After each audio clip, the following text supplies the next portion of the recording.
السلام علیکم ورحمۃ اللہ وبرکاتہ۔ سورۃ طٰہٰ آیت نمبر 130 سے لے کے 132 تک کی تلاوت کر رہی ہوں۔ اعوذ باللہ من الشیطان الرجیم،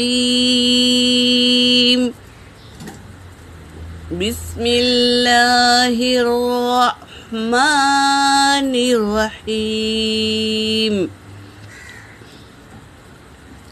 فاصبر علی ما یقولون وسبح بحمد ربک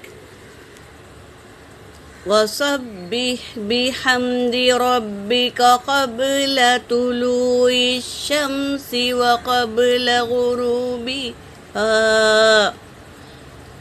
ومن آناء الليل فسبح وأطراف النهار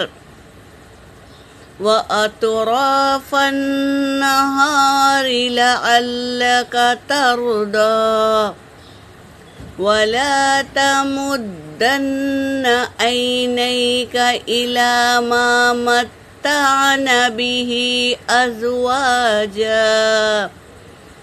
أزواجا منهم زهرة الحياة الدنيا لنفتنهم فيه ورزق ربك خير وأبقى وأمر أهلك بالصلاة واصطبر عليها لا نسألك رزقا نحن نرزقك والعاقبۃ للتقوی۔ صدق اللہ العلی العظیم۔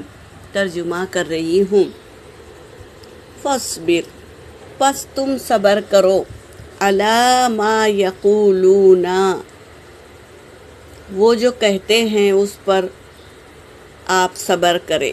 فسبح، پس تسبیح بیان کرے، بحمد ربک، آپ کے رب کی تعریف کے ساتھ تسبیح بیان کرے۔ طلوع الشمس، سورج نکلنے سے قبل، وقبل غروبها، اور سورج غروب ہونے سے پہلے تسبیح بیان کرے۔ وَمِنْ آنَاءِ اللَّيْلِ، اور رات کے کچھ حصے میں، فسبح، پس تسبیح بیان کرے، وَأَطْرَافَ النَّهَارِ، دن کے کچھ کناروں میں، لَعَلَّكَ تَرْضَىٰ، شاید کہ تم راضی ہو جائے، وَلَا تَمُدَّنَّ، اور نہ آنکھیں دراز کرے، نہ آپ آنکھیں دراز کرے، اِلیٰ مَا مَتَّعْنَا بِهِ، ان کی طرف جو دنیا میں عیش و آرام سے رہتے ہیں، ازواجن منہم، کئی خاندان، کئی جوڑے دنیا میں عیش سے رہتے ہیں، یعنی اللہ نے دنیا میں بہت لوگوں کو کیا دیے ہیں؟ مال و متاع و اولاد، حالانکہ وہ ناشکرے ہوتے ہیں، پھر بھی اللہ انہیں عطا کرتا ہے، اس لیے یہ اللہ کی نعمت ہے۔ اللہ تبارک تعالیٰ مال و اولاد کو بھی دے کر آزماتے ہیں، تو یہ ان کی آزمائش ہے، آپ ان کو دیکھ کر اپنی آنکھیں دراز نہ کرنا۔ زہرۃ الحیات الدنیا، یہ دنیا کی زندگی میں کیا ہے؟ ان کو عیش مل رہا ہے، آخرت میں ان کا کوئی حصہ نہیں ہے۔ لِنَفْتِنَهُمْ فِيهِ، تاکہ وہ فائدہ اٹھا لے اس میں، دنیا میں ہی ان کے لیے فائدہ ہے، آخرت میں کوئی حصہ نہیں ہے۔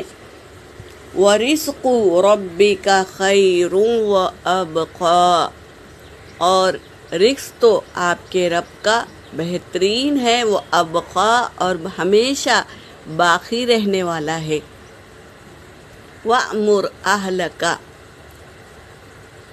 اور آپ حکم کرو، اہلک اپنے اہل کو، بالصلاۃ نماز کا، وَاسْتَبِرْ اور آپ بھی جمے رہیں، علیہا اس پر، یعنی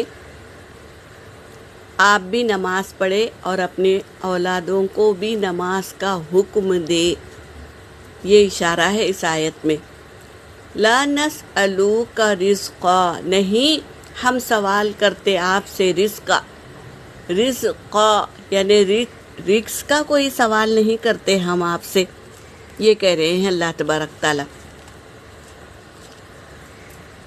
نحن نرزقک، ہم رزق دیتے ہیں آپ کو، والعاقبۃ للتقویٰ، اور آخرت تو تقوی والوں کے لیے ہے، جو اللہ سے ڈرتے ہیں اور گناہوں سے بچتے ہیں اور نیک عمل کرتے ہیں، ان کے لیے آخرت میں کیا ہے؟ بہت ساری نعمتیں ہیں تقوی والوں کے لیے۔ یہی کہہ رہے ہیں آج کی آیت میں۔ یہاں پر میری آیت ہو گئی۔ وآخر الدعوانا ان الحمد للہ رب العالمین۔